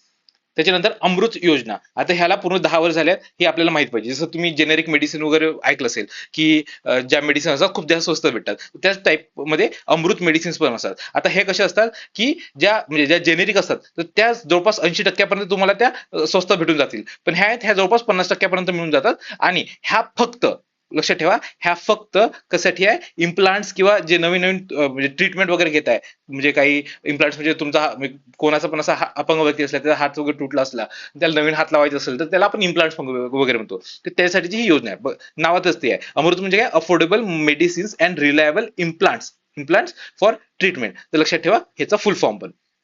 ह्याला काय अमृत फार्मसी पण म्हणतात. अशी अमृत फार्मसी असतात. ठीक आहे. हे बघा, चिकित्सा के लिए किफायती दवाएं और विश्वसनीय इम्प्लांट्स व सर्जिकल सामान. ठीक आहे. तर त्यासाठी अमृत आहे, लक्षात ठेवा. त्याच्यानंतर हा ओरिजिनल जे काय म्हणतात औषधी दुकान असतं त्याचा फोटो आहे, अमृत औषधी दुकानाचा. त्याच्यानंतर नोव्हेंबर 2015 याची सुरुवात झाली होती, हे पण लक्षात ठेवा. आणि ते तुम्हाला सांगितलं औषधांनी म्हणजे जे पुरवठा वगैरे आहे तो स्वस्त दरात पुरवण्याचे उद्दिष्ट असल्यामुळे ही योजना जी आपली जन औषधी केंद्र आहे त्यासारखीच आहे, म्हणजे ज्याच्यात जेनेरिक औषध मिळतात ते. ठीक आहे. हे तर सांगितलंच आहे. त्याच्यानंतर पीएम श्री शाळा योजना. आता ही जी पीएम श्री आहे, आता आपला न्यू एज्युकेशन पॉलिसी आली होती, नॅशनल एज्युकेशन पॉलिसी. तर त्याच्यामध्ये सांगितलं होतं म्हणजे लई नवीन नवीन गोष्टी सांगितल्या होत्या. त्या नवीन नवीन गोष्टी आहेत तर त्या इम्प्लिमेंट करायसाठी किती 14,500 शाळा आहेत, लक्षात ठेवा. ठीक आहे. देशभरातील 14,500 शाळांना डेव्हलप करून, म्हणजे ज्या नवीन शाळांना करायच्या ज्या ऑलरेडी शाळा आहेत त्यांना डेव्हलप करून नॅशनल एज्युकेशन पॉलिसीची तत्वे समाविष्ट करायची आहे. ठीक आहे. तर हे एक ऑब्जेक्टिव्ह आहे, लक्षात ठेवा. दुसरी गोष्ट काय, नॅशनल एज्युकेशन पॉलिसी, ह्या दोन गोष्टी लक्षात ठेवा. कालावधी पण एकदा वाचून घ्या. 5 वर्षाचा कालावधी आहे, 2022-23 ते 2026-27 याच्यापर्यंतचा हा कालावधी आहे. ठीक आहे. त्यानंतर पीएम सेतू योजना आहे. आता पीएम सेतू म्हणजे काय, skilling and employability transformation through upgraded ITI. म्हणजे हे आयटीआय जे आहेत तर त्याच्यामधून जे आपले लोक आहेत त्यांना स्किल वगैरे करून त्यांच्यासाठी व्यावसायिक शिक्षण वगैरे द्यायचं आहे. ठीक आहे. तर ह्याच्यामध्ये कोण, वर्ल्ड बँक आहे आणि एशियन डेव्हलपमेंट बँक आहे. हे आपल्याला अर्थसहाय्य करणार आहेत. आणि ह्याच्यामध्ये एक गोष्ट लक्षात ठेवा की हे 1,000 सरकारी आयटीआय ला अपग्रेड करायचे. लक्षात ठेवा किती आहे, 1,000. आणि ह्याच्यामध्ये हब अँड स्कोप मॉडेल असणार आहे. म्हणजे काय की 200 असे तयार करतील की एकदम भारी, त्याच्या आजूबाजूला 800 अशा असतील की ह्याच्याशी संलग्न असतील, की म्हणजे कुठं काही जास्त लागलं तर ह्याच्याकडे जातील, यांच्याकडून काम करून घेतील. तर अशा 800 असतील. ठीक आहे. 800 आणि 200 अशा 1,000 बनवणार आहे. ठीक आहे. त्याच्यानंतर शॉर्ट्स. ह्याच्यामध्ये पहिला आहे अंगीकार अभियान. आता अंगीकार अभियान आहे हे आवास योजना अर्बन 2.0, अर्बन म्हणजे शहरीवाली, तर त्याच्यासाठीची हे आहे. ठीक आहे. म्हणजे प्रधानमंत्री आवास योजना अर्बन 2.0 या योजनेला बळकटी मिळवून देण्यासाठीची कालावधी 2 महिन्याचाच होता, जास्त काही नव्हता. 4 सप्टेंबर ते 31 ऑक्टोबर 2025 मध्ये होता. ठीक आहे. तर खूप जास्त महत्वाचं नाही, आपण एवढं लक्षात ठेवा की कशासाठी अभियान होतं, एवढंच लक्षात ठेवा. त्याच्यानंतर 8वं राष्ट्रीय पोषण माह 2025. हे पोषण माह आहे, हे 17 सप्टेंबर ते 16 ऑक्टोबर, म्हणजे आपले मोदींच्या बर्थडे पासून तर 1 महिना. ठीक आहे. 16 ऑक्टोबर पर्यंत. आता ह्याचं उद्दिष्ट काय, महिला, लहान मुलं आणि किशोरवयीन मुलं वगैरे आहेत तर त्यांना न्यूट्रिशन किंवा पोषण वगैरे चांगलं द्यायचं आहे. ठीक आहे. त्यानंतर कपास क्रांती. कपास म्हणजे कापूस. आता ऑब्व्हियसली जर क्रांती करायची असेल तर काहीतरी मोठं करावं लागेल. तर काय मोठे करतायत, लांब धागे. ठीक आहे. म्हणजे कापसाचे जे धागे आहेत ते मोठे पाहिजे आपल्याला. Long staples cotton. ठीक आहे. 600 कोटी रुपये खर्चाचे मिशन आहे, 5 वर्षाचा कालावधी आहे. हे लक्षात नाही ठेवलं चालेल कोटी वगैरे, फक्त एवढं लक्षात ठेवा 5 वर्षाचं आहे आणि कपास म्हणजे लांब धाग्यासाठी आहे. ठीक आहे. त्याच्यानंतर मॅट्रिक्स अभियान. आता हे आहे Maharashtra technology research incubator and accelerator. Incubator म्हणजे तुम्हाला सांगितलं होतं मागे पण की ज्याच्यात तुम्हाला प्रशिक्षण वगैरे मिळतं जेणेकरून तुम्ही बाहेर निघाल आणि एकदम चांगला आपला स्टार्टअप वगैरे काढा. ठीक आहे. तर हे टेक्नॉलॉजी रिसर्च कशासाठी आहे, महाराष्ट्रातील स्टार्टअपसाठी. ठीक आहे. आणि इथे 200 इन्क्युबेशन सेंटर्स काढणार आहे. इन्क्युबेशन तुम्हाला सांगितलं जिथे ट्रेनिंग मिळेल. ठीक आहे. एवढ्याच गोष्टी लक्षात ठेवायच्या आहे. आता हे मॅट्रिक्स योजना महाराष्ट्राचे, ही पण एक गोष्ट लक्षात ठेवा. त्याच्यानंतर manhole to mission hole mission. आता हे नवीन महाराष्ट्राने काढलेलं आहे, लक्षात ठेवायचं आहे. म्हणजे जे आपलं मॅन्युअल स्कॅव्हेंजिंग असतात, म्हणजे जे गटर नाली वगैरे डायरेक्ट त्याच्यात उतरून काम करतात. ठीक आहे. म्हणजे खूप खराब कंडिशन मध्ये काम करतात, तर ते जे काम आहे ते संपवण्यासाठी हे manhole to machine hole mission आणलेलं आहे. ठीक आहे. तर महाराष्ट्र सरकार जवळपास 100 रोबोटिक्स क्लिनिंग मशीन वगैरे काढणार आहे, तर जास्त काही गरज नाही त्याची. ठीक आहे. खुशी शाला कार्यक्रम. खुशी म्हणजे जे हॅपीनेस कशा थ्रू, जे आपलं मेंटल पीस असेल तर. ठीक आहे. हे मानसिक आरोग्यासाठीच आहे. ठीक आहे. कोणी काढलेलं आहे, राजस्थानी 1ली ते 5वीच्या विद्यार्थ्यांसाठी. ठीक आहे. त्याच्यानंतर आहे पीएम उज्ज्वला योजना. आता ही उज्ज्वला योजना इथं दिसते तुम्हाला गॅस सिलेंडर, तर खाली काय दिसते, स्वच्छ इंधन बेहतर जीवन. तर ही एक टॅग लक्षात ठेवा त्याची, कोणतं आहे, स्वच्छ इंधन बेहतर जीवन. ठीक आहे. त्याच्यानंतर आता हे पेट्रोलियम आणि नॅचरल गॅस मंत्रालयाचं आहे. त्यानंतर 1 मे 2016 म्हणजे ही आली होती आणि त्याला पूर्ण किती 10 आत्ता वर्ष पूर्ण झालेत मे मध्ये. ठीक आहे. मार्च एप्रिल मे, हा बरोबर, 1 मे ला आता मागच्या काही दिवसाआधी पूर्ण 10 वर्ष पूर्ण झालेले. आणि इम्पॉर्ट का बरं आहे, कारण की 2026 मध्ये 25 लाख अतिरिक्त कनेक्शन देण्याचा निर्णय घेण्यात आलाय. त्याच्यामुळे उज्ज्वला योजनेअंतर्गत एकूण जोडण्याची संख्या आता एवढी झाली आहे. हे आकडा लक्षात नाही ठेवायचे, फक्त ह्याच्यामुळे ही योजना म्हणजे न्यूज मध्ये आले, परत 10 वर्ष पण कंप्लीट झालेले आहे. तर आता ही आपल्याला माहिती पाहिजे. ठीक आहे. सुरुवात 1 मे 2016 ला झाली, गरीब कुटुंबातील 8 कोटी एलपीजी कनेक्शन देण्यासाठी आहे. ठीक आहे. 8 कोटी, लक्षात ठेवा, 8 कोटी एलपीजी कनेक्शन साठी चालू केली होती. त्यानंतर उज्ज्वला 2.0 च्या अंतर्गत परत वाढवले आणि आता 2026 मध्ये परत वाढवत आहे. ठीक आहे. आता ह्याची पात्रता आपल्याला माहिती पाहिजे. 18 वर्षांवरील बीपीएल कुटुंब, बीपीएल म्हणजे बिलो पॉवर्टी लाईन कुटुंबातील महिला ज्यांच्याकडे एलपीजी कनेक्शन नाही त्यांच्यासाठीची ही पात्रता आहे, लक्षात ठेवा. आणि उद्देश काय, बीपीएल कुटुंबांना एलपीजी म्हणजे तेच, म्हणजे जर तुमच्याकडे आधी चूल असेल तर चूलवरून जर तुम्ही गॅसवर आले तर तुमची क्लीन एनर्जी पण येईल, सोबतच ज्या महिला आहेत तर महिलांना गोळा करायची काय गरज पडणार नाही. तिसरी गोष्ट काय की पोल्युशन होणार नाही. तर ह्या ज्या गोष्टी आहेत तर त्या तेच उद्देश आहे. बीपीएल कुटुंबांना एलपीजी गॅस कनेक्शन देणे, स्वच्छ ऊर्जा असणार आहे, घरातील वायू प्रदूषण कमी करायचं आहे, त्यानंतर स्वयंपाक घराचे इंधन सुरक्षित, स्वच्छ, कार्यक्षम वगैरे बाबला आणि महिलांना सक्षम बनवायचं आहे. तर हे सगळे उद्देश आहे. ठीक आहे.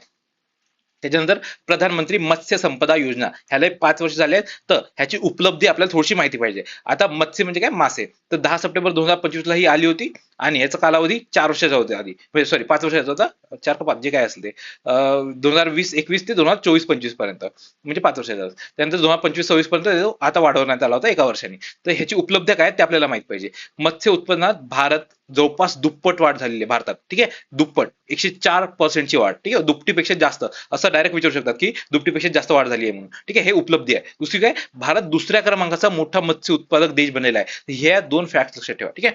म्हणजे जर 5 वर्ष झाले, 10 वर्ष झाले, ते उपलब्ध्या विचारत असतात किंवा इव्हन टेन्युअर जरी संपला त्याचा तरी ते विचारत असतात. ठीक आहे. त्यानंतर मॉडेल युथ ग्रामसभा. आता इथे काय, ग्रामसभा आहे आणि मॉडेल युथ म्हणजे जे यंग पॉप्युलेशन त्याच्यासाठी. आता ग्रामसभा म्हणजे आपल्याला माहितीच आहे, जे याच्यात असतं. आता तिथे 21 वर्षासाठी ऑलरेडी तिथं जर इलेक्ट करून तुम्ही जावत आहात तर तेवढ्या युथ साठी नसणार आहे, त्याच्यापेक्षा यंग पॉप्युलेशन साठी असणार आहे. म्हणजे कोणत्या, 9वी ते 12वीच्या विद्यार्थ्यांसाठी. मंत्रालय पंचायत राज आहे, शिक्षण मंत्रालय, आदिवासी व्यवहार मंत्रालय. तर हे मंत्रालयात त्यानंतर ऑक्टोबर 2025 मध्ये सुरुवात झाली होती आणि जे शाळेतील पोर आहेत तर त्यांना जे पंचायत राज आहे तर त्याच्याविषयी माहिती देण्यासाठीची ही योजना आहे, मॉडेल युथ ग्रामसभा. ठीक आहे.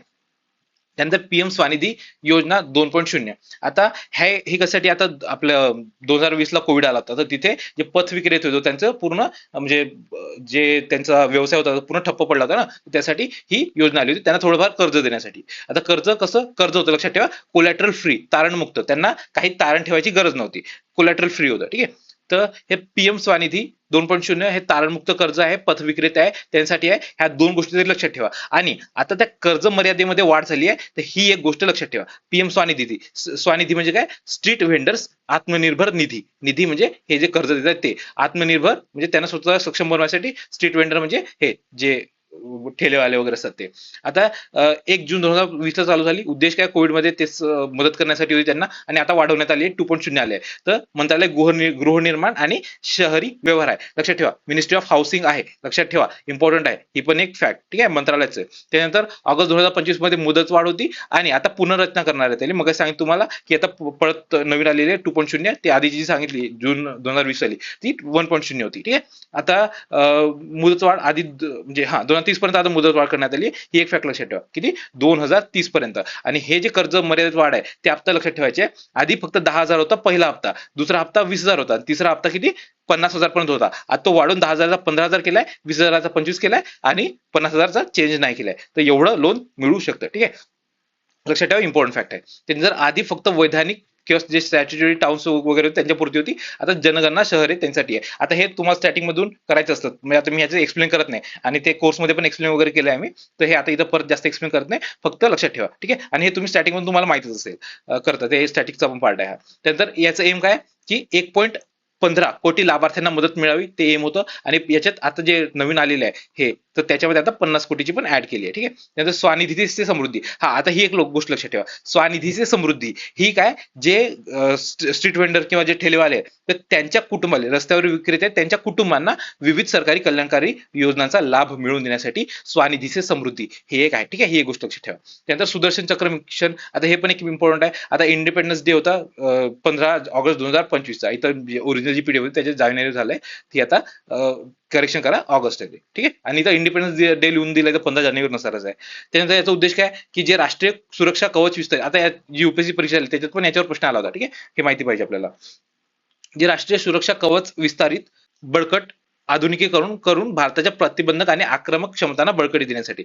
म्हणजे काय, to strengthen India's deterrent and offensive capabilities by expanding, strengthening and modernising national security shield. तर ही एक गोष्ट लक्षात ठेवा, म्हणजे आपली भारताची पूर्ण जे सिक्युरिटी शिल्ड आहे तर त्याला मॉडर्नाइज करायचं आहे आणि ते एकदम चांगलं करायचंय. कशासाठी, जे आपले धोरणात्मक आणि नागरिक स्थळ आहे, म्हणजे जसं टेम्पल झाले किंवा जे आपले न्यूक्लिअर काय म्हणतात त्याला, न्यूक्लिअर एनर्जीवाले साईट झाल्या किंवा आपल्या म्हणजे किल्ले गड वगैरे झाले, ते हे जे आपले ऐतिहासिक वारसा वगैरे, हे जे सगळ्या गोष्टी आहेत किंवा एम्स सारखे वगैरे आपले काय त्याला हॉस्पिटल्स वगैरे झाले, तर त्यांना सुरक्षा प्रदान करण्यासाठी DRDO विकसित करायचं आहे. आणि आपलं काय एम आहे, 2023 पर्यंतचं 35 पर्यंतचं एम आहे. ह्या सगळ्या गोष्टी लक्षात ठेवा, UPSC याच्यावर प्रश्न आत्ताच येऊन गेलेला आहे. ठीक आहे, आता ह्याच्यात क्षेपणास्त्र, हवाई संरक्षण सोबत या आणि सायबर सिक्युरिटी जोडण्यात येते. तर ऑब्व्हियसली आता जे नवीन कोणतं पण मिशन आहे तर त्याच्यामध्ये नवीन टेक्नॉलॉजी येत असेल तर ह्या टेक्नॉलॉजी असणारच आहे. तर ठीक आहे, म्हणजे तसं जर काही आलं की हे येत आहे, नवीन टेक्नॉलॉजी येत आहे, तर हो म्हणायचं, बिंदास हो म्हणायचं, त्याच्या बाहेर जाणार नाही. ठीक आहे.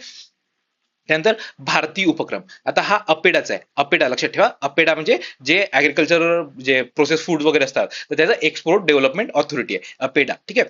आता जो भारतीय उपक्रम आहे ह्याचा उद्देश काय, की जे अपेडा, अपेडा म्हणजे प्रोसेस फूड आहे. ठीक आहे, प्रोसेस फूडचं जे एक्सपोर्ट डेव्हलपमेंटची ऑथॉरिटी आहे, तर ते काय करणार आहे की 100 कृषी खाद्य म्हणजे ऍग्रिकल्चर फूड आणि कृषी तंत्रज्ञान हे जे स्टार्टअप आहे यांचे, तर त्यांना आर्थिक मदत, इन्क्युबेशन कार्यक्रम पुरवणार आहे. ठीक आहे, आर्थिक मदत पण करणार आहे आणि इन्क्युबेशन, तुम्हाला सांगितलं इन्क्युबेशन म्हणजे काय, ट्रेनिंग देणार आतमध्ये, नंतर तुम्ही बाहेर जाऊन तुमचा स्टार्टअप किंवा जे काही उपक्रम असेल ते करत बसा. ठीक आहे. त्याच्यानंतर 2030 पर्यंत, आता हे अपेडाचं एक उद्दिष्ट आहे की 2030 पर्यंत कृषी अन्य निर्यातीत $50 अब्ज उद्दिष्ट आहे, हे अपेडाचं आहे. तर ह्याच्या थ्रू ते पूर्ण होणार आहे असं म्हणत आहे. ठीक आहे. त्यानंतर संपूर्णता अभियान, आता हे आपलं मगाशी झालं होतं, डबल नाही करत. त्याच्यानंतर मेरिट योजना, आता ही तांत्रिक शिक्षणाची गुणवत्ता वाढवण्यासाठी आहे, तेवढंच लक्षात ठेवा. काय मेरिट योजना आहे तांत्रिक शिक्षणाची गुणवत्ता वाढवण्यासाठी. त्याच्यानंतर हे गोष्ट सबॅटिकल लिव्ह, सबॅटिकल लिव्ह म्हणजे काय, तुम्हाला अशा बऱ्याच दिवसाची लिव्ह किंवा सुट्टी मिळते, जवळपास 1-2 महिने किंवा जास्त पण, कशासाठी, की तुमच्या स्किल्स वगैरे वाढवण्यासाठी. तर ही सिक्कीम असा पहिलं राज्य झालंय की ज्यांनी सबॅटिकल लिव्ह हे काढलेलं आहे सरकारी कर्मचाऱ्यांसाठी. म्हणजे तुमचं मानसिक आरोग्य पण चांगलं राहील आणि सोबतच जे नवीन कौशल्य वगैरे आहेत ते तुम्ही आत्मसात करू शकाल. त्याच्यानंतर स्प्री, आता ही जी योजना आहे ह्याचा उद्देश काय, सामाजिक सुरक्षा जास्तीत जास्त कामगारांपर्यंत पोहोचवणे. ठीक आहे, जी सामाजिक सुरक्षा आहे म्हणजे काय, ESTIC म्हणजे जे स्टेट इन्शुरन्स कॉर्पोरेशन आहे, तर त्याचं ही योजना आहे. ठीक आहे, लक्षात ठेवा. आणि ही पण योजना आहे, ही पण ESTIC सॉरी ESIC ची आहे. ठीक आहे, state insurance corporation, employees state insurance corporation sorry. तर ते अशी फुल फॉर्म मध्ये लक्षात ठेवा, दोन्ही हे फक्त नाव लक्षात ठेवा आणि कोणी सुरू केली तेवढं लक्षात ठेवा. त्यानंतर स्वच्छता ही सेवा, आता हा स्वच्छ भारत अभियानाचा भाग आहे आणि 17 सप्टेंबर ते 2 ऑक्टोबर म्हणजे तेच आपलं मोदींचा बर्थडे ते गांधीचा बर्थडे या कालावधीसाठी ही होती. आणि याची संकल्पना काय होती, स्वच्छोत्सव. ठीक आहे, तर ही अशी आहे आपली स्वच्छता ही सेवा. त्याच्यानंतर आहे 9व्या उपक्रम, आता ह्याचा फुल फॉर्म बघून घेऊ आधी. Nurturing aspirations through vocational training for young adolescent girls. काय म्हणताय, व्होकेशनल ट्रेनिंग म्हणजे जे व्यावसायिक प्रशिक्षण वगैरे आहे ते, म्हणजे त्यात स्किल ट्रेनिंग किंवा तुम्हाला काय पण जे नवीन नवीन गोष्टी शिकवतात जेणेकरून तुम्ही व्यवसाय काढू शकाल. तर ते आहे कोणासाठी, 16 ते 18 वर्षे वयोगटातील किशोरवयीन मुलींसाठी. ही एक फॅक्ट लक्षात ठेवा. ठीक आहे, याचा उद्देश काय, की 16 ते 18 वर्षे वयोगटातील किशोरवयीन मुलींसाठी किमान इयत्ता 10वी पर्यंतची पात्रता आणि व्यावसायिक शिक्षण देणे. तर ही याचा उद्देश आहे, हे पण लक्षात ठेवा. 10वी पर्यंतची पात्रता पण याच्यात आहे. आता आपल्याला माहित आहे की हे व्यावसायिक शिक्षणासाठी आहे, म्हणजे उद्योजक, म्हणजे मंत्रालय कोणतं असणार आहे, उद्योजक मंत्रालय. सोबतच आता हे गर्ल्ससाठी आहे, तर हे महिला आणि बालविकास मंत्रालय पण असणार आहे. ह्या 2 मंत्रालय मिळून काढलेली आहे आणि 16 ते 18 वर्ष मुली, ही गोष्ट लक्षात ठेवा. त्यानंतर धरती आबा जन भागीदारी अभियान, आता लक्षात घ्या हे की जे आपलं स्वतंत्र भारत आहे तर त्याच्यामधली आतापर्यंत अशी सर्वात मोठी मोहीम आहे की जी आदिवासींना टार्गेट करते. टार्गेट म्हणजे त्यांच्यापर्यंत पोहोचायचं आहे, घरापर्यंत त्यांच्या. ठीक आहे, का बरं, कारण की आता हे जनजातीय गौरव वर्ष आहे, त्याच्यामुळे ही नवीन अभियान काढलेलं आहे. लक्षात ठेवा, जनजातीय गौरव वर्ष म्हणजे काय, की आता जे भगवान बिरसा मुंडा होते ते त्यांची आता 150वी जयंती आहे. तर त्याच्या निमित्ताने 15 नोव्हेंबर 2024 ते 15 नोव्हेंबर 2025 या एका वर्षाच्या काळामध्ये आपण जनजातीय गौरव वर्ष म्हणून डिक्लेअर केलेलं आहे. ठीक आहे, लक्षात ठेवा. आता ह्याचं उद्दिष्ट काय, की कल्याणकारी ज्या पण योजना आहेत सरकारच्या, तर ते प्रत्येक आदिवासींच्या घराघरापर्यंत पोहोचवायचं आहे आणि ह्याच्यात सांस्कृतिक समावेशन वगैरे पण आलेलं आहे. ठीक आहे, तर ह्या गोष्टी लक्षात ठेवा. त्यानंतर अमृत अभियान, आता मगाशी आपण अमृत बघितलं होतं, AMRIT, तर त्याला पण म्हणजे मराठीत अमृतच म्हणतो, पण ते अमृत अभियान होतं. ते कशासाठी होतं, की जे फार्मसी आहे म्हणजे थोडं स्वस्तात औषध इम्प्लांट्स वगैरे होते नाही का, तर ते मिळण्यासाठी तर ते अमृत होतं. आणि अमृत कशासाठी आहे, Atal mission for rejuvenation and urban transformation. हे अर्बन किंवा जे शहरी इलाका आहे तर त्यासाठी हे अभियान आहे. आता हे 500 शहरांमध्ये पाणी पुरवठा, सांडपाणी व्यवस्था, शहरी गतिशीलता आणि हरित जागांवर लक्ष केंद्रित करण्यासाठी हे अभियान होतं. ठीक आहे, लक्षात घ्या. आता ह्याची सुरुवात 10 वर्ष पूर्ण झालेत, म्हणजे 2025च्या आधी 10 वर्ष, 25 जून 2015 पर्यंत. मंत्रालय पण लक्षात ठेवा, गृहनिर्माण आणि शहरी व्यवहार. तर हे इम्पॉर्टंट आहे. ठीक आहे, अमृत आणि मगाशी ते अमृत वेगळं. त्यानंतर डिजिटल इंडिया. आता ह्याला पण 10 वर्ष पूर्ण झाले. याचा उद्देश काय, की भारताचे डिजिटल सक्षम समाज, ज्ञान आधारित अर्थव्यवस्था, डिजिटल पायाभूत सुविधा आणि आर्थिक समावेशन करण्यासाठी. म्हणजे हे काय, जे आपलं युपीआय वगैरे ते सगळं सगळं ह्याच्यामध्ये आलं. ठीक आहे. त्यानंतर प्रधानमंत्री धनधान्य कृषी योजना. आता ही पण एक खूप मोठी इम्पॉर्टंट आहे, खूप जास्त इम्पॉर्टंट आहे, आणि ह्याच्यावर ऑलरेडी एक प्रश्न आलेला आहे वाटतं. ठीक आहे, तरी ही करून ठेवायची आपल्याला.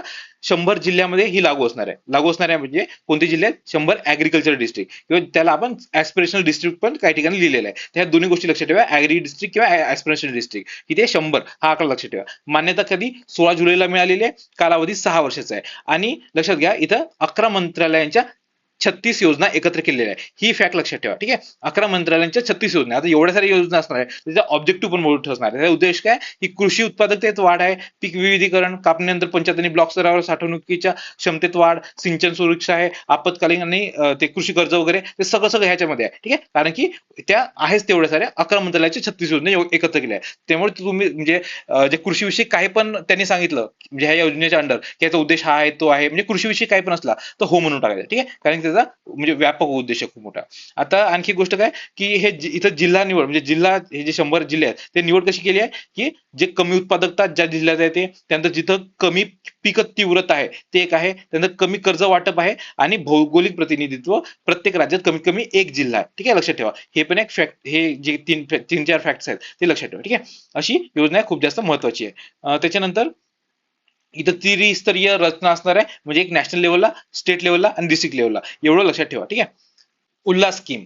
आता उल्हास म्हणजे काय, understanding of life long learning for all in society, म्हणजे सगळ्यांसाठी इथं शिकायसाठीची काहीतरी योजना आहे उल्हास. ठीक आहे, तर हे लक्षात ठेवा, इम्पॉर्टंट आहे ह्या वर्षासाठी. कारण की एका वर्षात असे खूप सारे राज्य आहेत, म्हणजे मिझोरम झालं, गोवा, त्रिपुरा, लडाख आणि हिमाचल प्रदेश, असे आणखी बरेच राज्य आहेत की ज्यांनी फुल फंक्शनल लिटरसी प्राप्त केली आहे. ठीक आहे, लक्षात ठेवा. आता फुल फंक्शनल लिटरसी म्हणजे काय, तुम्हाला लिहिता येतं, वाचता येतं आणि समजतं पण तुम्ही जे काय वाचता वगैरे, तर ते आहे फुल फंक्शनल लिटरसी. आणि कमीत कमी 95% साक्षरता दर पाहिजे, तेव्हा ती फुल फंक्शनल लिटरसी असते. ठीक आहे, तर ही एक फॅक्ट लक्षात ठेवा. आता हे प्राप्त करायसाठी ही उल्हास योजना आहे. आता याचा कालावधी 5 वर्षाचा, 2022 पासून तर 27 पर्यंत, आणि केंद्र पुरस्कृत किंवा सेंट्रली स्पॉन्सर्ड आहे. लक्षात ठेवा, सेंट्रली स्पॉन्सर्ड आहे.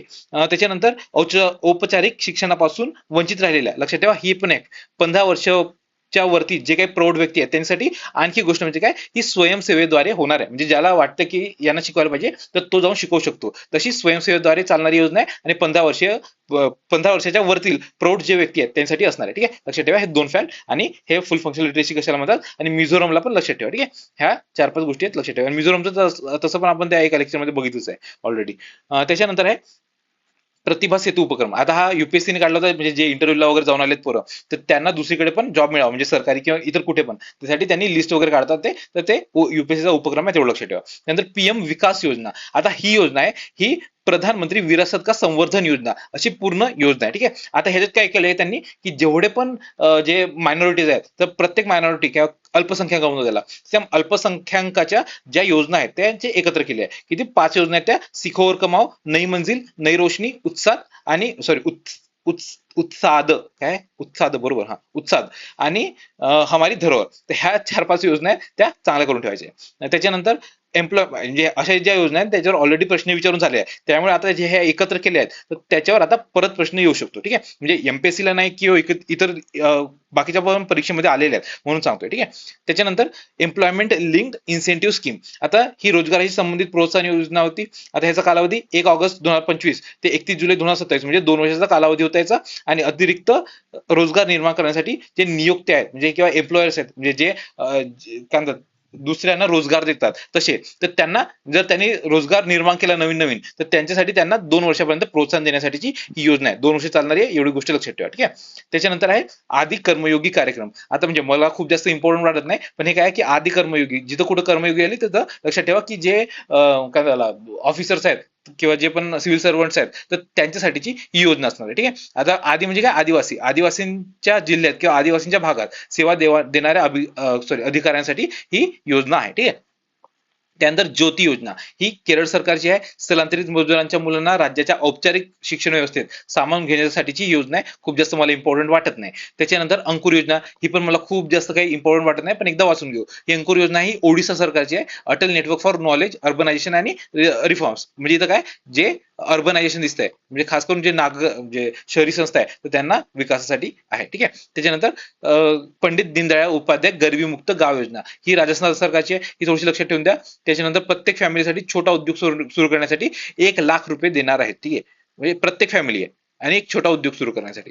त्यानंतर हिम केअर योजना ही हिमाचल प्रदेशची आहे. वैद्यकीय उपचारांसाठी लागू केलेली आरोग्य विमा सेवा आहे. तर ही विमा सेवा आहे, पण लक्षात ठेवायची गरज नाही, मला इम्पॉर्टंट वाटत नाही ती.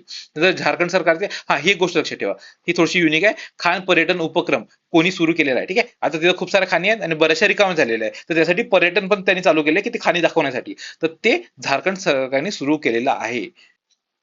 त्याच्यानंतर स्वामित्व स्कीम, आता ही खूप जास्त महत्वाची स्कीम आहे. खूप ह्याच्यावर प्रश्न येऊ शकतो, कारण की आता एक वर्ल्ड बँक लँड कॉन्फरन्स झाली होती. कुठं झाली होती आठवते का तुम्हाला? ती काय डीसी वॉशिंग्टन डीसी झाली होती. तर ही वर्ल्ड बँक लँड कॉन्फरन्स झाली होती. तिथं भारताला कंट्री चॅम्पियनच्या स्टेटस मिळालं होतं.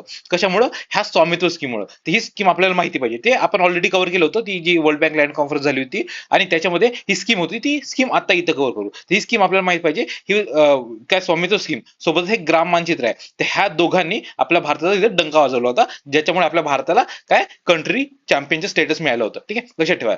तर आता हे स्वामित्व स्कीम काय आहे बघा. स्वामित्व स्वामित्व म्हणजे काय? स्वतःची मालकी, हक्क. आता कशावर हक्क दाखवताय बघा. हे हे समजा एक गाव आहे, ते गावातील तुम्हाला कुठे दिसतंय हे ड्रोन ड्रोन मॅप कशाचं करताय? हे जे गावातील हे घर वगैरे आहे त्यांचं मॅपिंग करताय. म्हणजे हे फक्त त्यासाठी आहे, हे शेतीवाडीसाठी नाही आहे. ठीक आहे. तर मॅपिंग काय? आधी त्याचा फुल फॉर्म बघून घेऊ. सर्वे ऑफ विलेज आबादी and mapping with improvise technology in village area, ह्याला म्हणतात स्वामित्व स्कीम.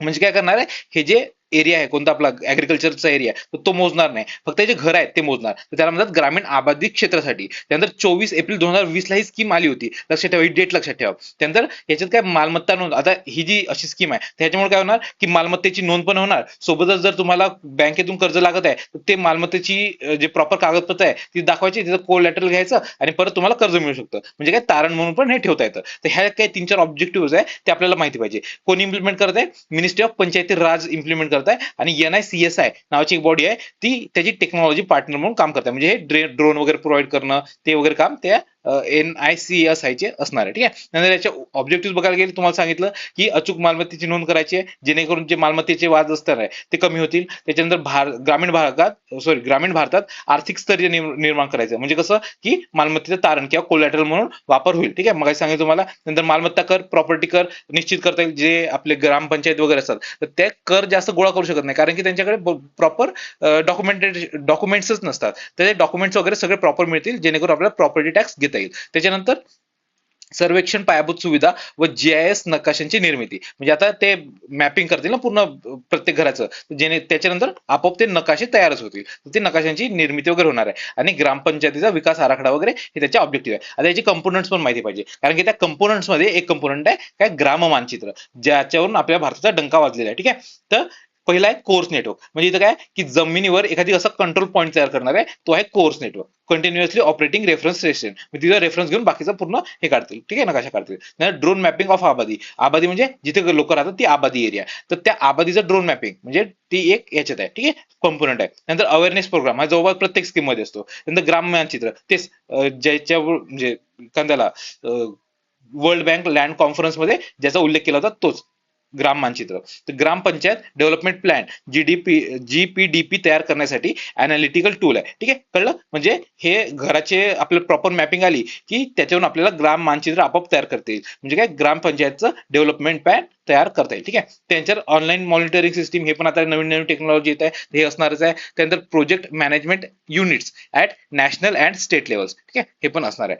त्याच्यानंतर व्हायब्रंट विलेजेस प्रोग्राम, आता ह्याच्यासाठी फक्त एकच गोष्ट लक्षात ठेवा, विलेजेस जरी दिसत असेल तर हे जे आपलं ग्रामीण विकास मंत्रालय नाही आहे, हे मंत्रालय कोणतं आहे?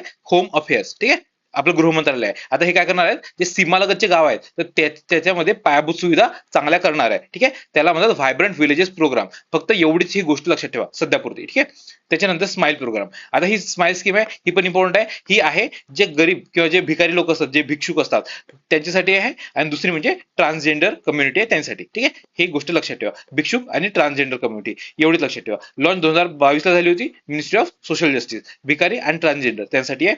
मग त्यांना काय करणार आहे, प्रोव्हाइडिंग स्किल्स, लिव्हलीहूड आणि वेलफेअर, म्हणजे त्यांना प्रॉपर स्किल वगैरे प्रोव्हाइड करतील. ठीक आहे, त्याच्यानंतर पीएम मुद्रा योजना. आता ही पण एक महत्वाची आहे, खूप जास्त महत्वाची आहे. आता जे तरुण प्लस ही नवीन पण कॅटेगरी वगैरे ऍड केली आहे, त्याच्यामुळे हे पूर्ण आपल्याला माहिती पाहिजे. तर ह्याच्यासाठी असं वेगळं काही लिहून दिलं नाही, कारण की हे सगळंच आपल्याला करायचं आहे.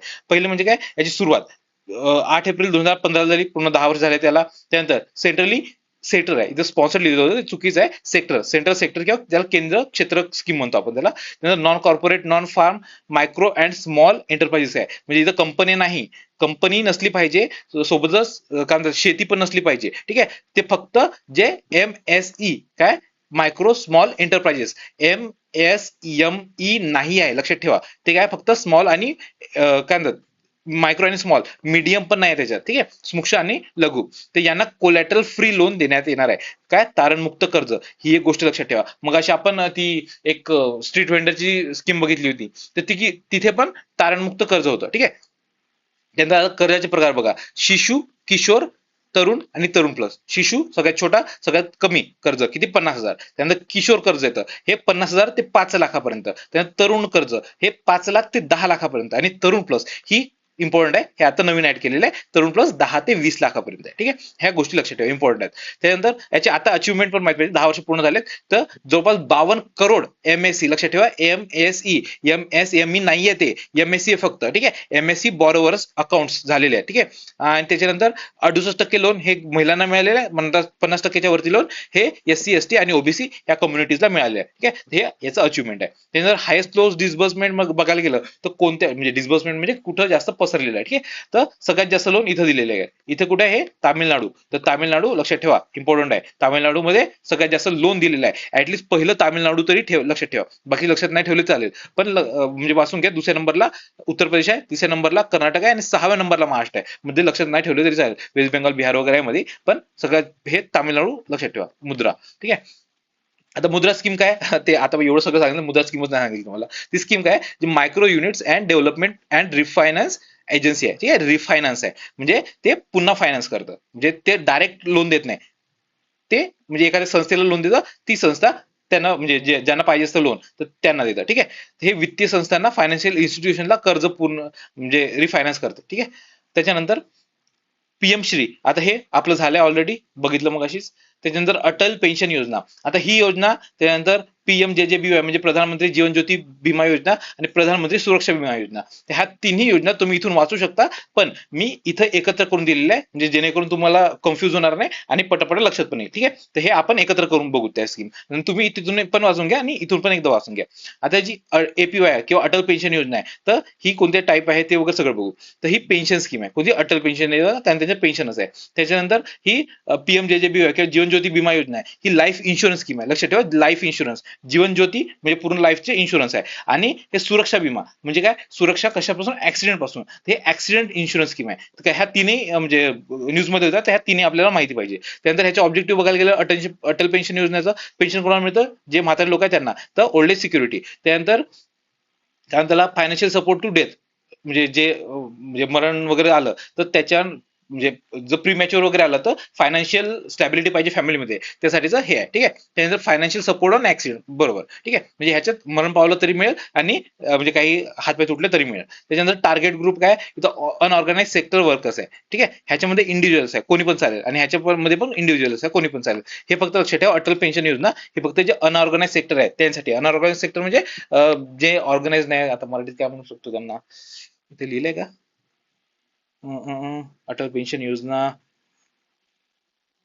असंघटित क्षेत्र. ठीक आहे, असंघटित क्षेत्रासाठी आहे. त्याच्यानंतर बेनिफिट कुठे, एज इलिजिबिलिटी ही 18 ते 40 वर्षापर्यंत तुम्ही तिथं म्हणजे काय सांगू शकता सरकारला, की आमच्यासाठी ही स्कीम आहे, आम्ही इथं म्हणजे पैसे फंड करतो, तुम्ही पण करा. ठीक आहे, त्यानंतर 18 ते 50 वर्ष ह्या जीवन ज्योती विमासाठी आहे, 18 ते 70 वर्ष ह्या सुरक्षा विमा योजनेसाठी आहे. त्यानंतर बघा, पण 18 ते 40, 18 ते 50, 18 ते 70, 18 ते 40 सगळ्यात कमी पेन्शनसाठी आहे. ठीक आहे.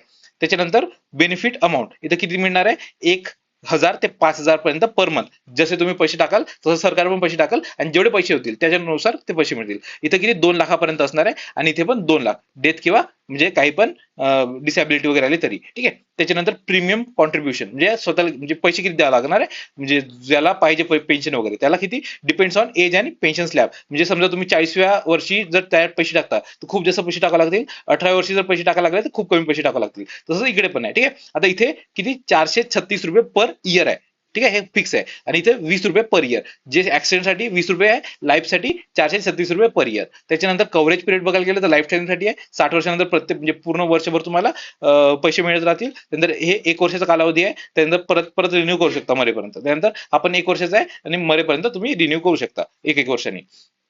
रिस्क बघायला गेली त्याच्यात लॉन्जिटिव्हिटी रिस्क आहे, ह्याच्यात डेथ आहे आणि ह्याच्यात ऍक्सिडेंट ओनली आहे. त्यानंतर इम्प्लिमेंटेशन एजन्सी ही PFRD आहे, ही LIC आहे आणि ही पब्लिक आणि प्रायव्हेट इन्शुरन्स. तर ही कोणती पण जी इन्शुरन्स आहे जी ऍक्सिडेंट वाली आहे ती कोणी पण लावू शकतं आणि ही LIC आणि त्याच्या आजूबाजूचे जे कोणी आहे तर ते लावू शकतील. ठीक आहे. आणि ही PFRD आहे. त्याच्यानंतर गव्हर्नमेंट सपोर्ट बघायला गेलं तर को कॉन्ट्रीब्युशन याच्यात आहे, म्हणजे तुम्हाला स्वतःला पैसे आधी द्यावे लागतील, ह्याच्यात नाही आणि ह्याच्यात पण नाही. ठीक आहे. तर म्हणजे को कॉन्ट्रीब्युशन म्हणजे आधी तुम्ही पैसे द्या नंतर आम्ही पैसे देऊ, म्हणजे गव्हर्नमेंट बनतंय आणि ह्याच्यात गव्हर्नमेंटचा सपोर्ट नसणार आहे, तुम्हाला पैसे भरावे लागतील. ठीक आहे. तर असे आपल्या ह्या तीनही योजना होत्या. ठीक आहे.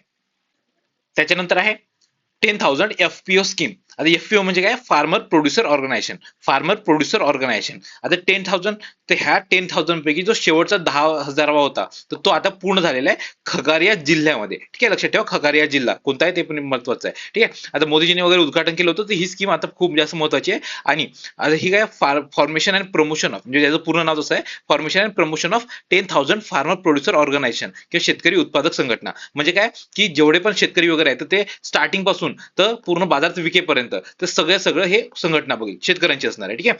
आता ही सेंट्रल सेक्टर स्कीम आहे. आता जे कॉपरेटिव्ह वगैरे असतात नाही का, सहकारी संस्था, त्याच टाइप मध्ये, पण हे थोडंसं जास्त कमर्शियल आहे, तेवढंच फरक आहे, जास्त काही नाही. ठीक आहे. लक्षात आलं. आता बघा हे सेंट्रल सेक्टर स्कीम आहे, केंद्रीय क्षेत्रीय योजना. त्यानंतर लॉन्च डेट बघायला गेली तर 29 फेब्रुवारी 2020. 29 फेब्रुवारी जनरली येत नाही, जर 4 वर्षांनी वगैरे येते, त्यामुळे लक्षात ठेवा 29 फेब्रुवारी 2020 आहे. त्याच्यानंतर कधी 2027-28 पर्यंत, आणि त्याच्या अगोदर आपली आता 10,000वी कंप्लीट झालेली आहे. आता ह्याच्यामध्ये नेमकं काय ते आता पुढे बघू. आता हे 10,000 FPO टार्गेट कम्प्लिटेड, ते डेट लक्षात ठेवायची गरज नाही. खगारिया जिल्हा आहे हा एक लक्षात ठेवा. ठीक आहे. इम्पॉर्टंट आहे खगारिया जिल्हा कोणता आहे. आता ह्याची अचिव्हमेंट पण माहित पाहिजे. 30 लाख शेतकरी या योजनेअंतर्गत जोडले गेले, म्हणजे जेवढे पण आता हे FPO आहे सगळे FPO 10,000 FPO आहे, तर ह्याच्यामध्ये जवळपास 30 लाख शेतकरी आहेत 10,000 FPO मध्ये, आणि 40% त्यातल्या महिला आहेत. ठीक आहे. ह्या गोष्टी माहिती पाहिजे. त्यानंतर ह्याचं बजेट खूप करायची काही गरज नाही. आता ह्या योजनेविषयी ह्या 3 गोष्टी आहेत, ह्या माहिती पाहिजे. आता ही इथे काय, प्रत्येक नवीन FPO म्हणजे जी पण तुम्ही FPO नवीन काढा किंवा फार्मर प्रोड्युसर ऑर्गनायझेशन नवीन काढा तर त्याला 5 वर्षापर्यंत मदत करणार सरकार. ठीक आहे. त्याच्यानंतर फायनान्शियल असिस्टन्स किती, 18 लाख रुपये, 18 लाख रुपयांचा, तर जो कोणता नवीन FPO येणार त्याला. ठीक आहे. तर 3 वर्षाच्या व्यवस्थापन खर्चासाठी असणार आहे तो, किंवा मॅनेजमेंट कॉस्टसाठी. किती, 18 लाख रुपये 3 वर्षाच्या व्यवस्थापन खर्चासाठी. त्यानंतर credit guarantee facility up to 2 crore of project loan per FPO. म्हणजे काय, प्रत्येक FPO साठी 2 करोड रुपयापर्यंतचा प्रकल्प करण्यासाठी क्रेडिट हमी सुविधा उपलब्ध आहे. 2 करोड रुपये, त्याच्यानंतर 18 लाख रुपये आणि 5 वर्षे. ह्या 3-4 गोष्टी लक्षात ठेवायच्यातल्या. त्यानंतर ऑब्जेक्टिव्ह खूप जास्त लक्षात काही ठेवायची गरज नाही, फक्त एकदा वाचून घ्या. तेच आहे, म्हणजे सगळं सब चंगा चंगा सिवाल नाही का, कॅपॅसिटी बिल्डिंग प्रोव्हाइड करणार, हे करणार ते करणार, तेच आहे. त्याच्यानंतर बेटी बचाओ बेटी पढाओ. आता ही स्कीमवर ऑलरेडी प्रश्न येऊन गेलेला आहे मागच्या वर्षी, मला वाटत नाही याच्यावर येईल, पण तरी आपण एकदा बरोबर बघून टाकू. 22 जानेवारी 2015 ची सुरुवात झाली होती. मिनिस्ट्रीज कोणते कोणते आहेत, वुमन किंवा महिला मंत्रालय, त्यानंतर हेल्थ, त्यानंतर मिनिस्ट्री ऑफ HRD, त्याच्यानंतर BBBP स्कीम. आता मिशन शक्ती याच्यामध्ये समाविष्ट करण्यात आली आहे. मिशन शक्तीमध्ये 2 पार्ट आहेत, तर त्याच्यापैकी एक पार्ट आहे संबळ, तर त्या संबळ पार्टचा ही BBBP स्कीम पार्ट आहे. ठीक आहे. त्यानंतर म्हणजे आता याचे ऑब्जेक्टिव्ह वगैरे काय, की दरवर्षी जन्मावेळी लिंग प्रमाणात 2 गुणांनी सुधारणा करायची आहे. दुसरी गोष्ट काय, की संस्थात्मक प्रसूतीमध्ये त्याचे प्रमाण 95% किंवा त्यापेक्षा अधिक राखणे. आता हे जे डेटा आहे ना, तर तो एकदा लक्षात ठेवून द्या. ठीक आहे.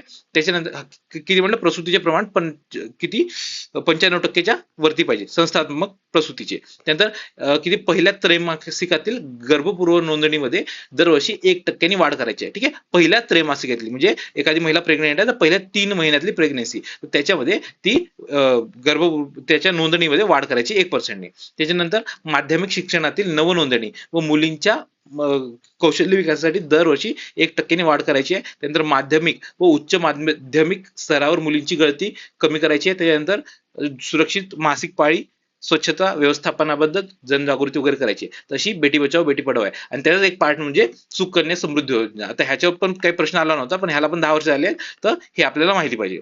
म्हणजे मला वाटतं ह्याच्यापेक्षा ती सुकन्या समृद्धी जास्त इम्पॉर्टंट आहे. आता याला 22 जानेवारी 2015 लॉन्च केली होती. त्यासोबतच त्याच्यानंतर मुलगी 10 वर्षाची होईपर्यंत सुकन्या समृद्धी खाती उघडता येतात. आता ही एक इम्पॉर्टंट फॅक्ट आहे की ती 10 वर्षाची होईपर्यंत सुकन्या समृद्धी खाती. त्याच्यानंतर वार्षिक, आता हे पण लक्षात ठेवा, 250 ते 1.5 लाख रुपये डिपॉझिट करू शकता. ठीक आहे. 15 वर्षापर्यंत डिपॉझिट करता येते ते. त्यानंतर अकाउंट बघायला गेलं तर 21व्या वर्षी मॅच्युअर होतं. ठीक आहे. जे आता हे अकाउंट काढलं 10व्या वर्षी, तर ते तुम्ही कधी काढा, 8व्या वर्षी काढा, 5व्या वर्षी काढा, ते 21व्या वर्षी मॅच्युअर होईल. ठीक आहे. आणि 18 वर्षानंतर लग्नासाठी पैसे काढता येतात त्याच्यातून. शिक्षणासाठी 50% पैसे काढता येतात. तर अशी ही स्कीम आहे.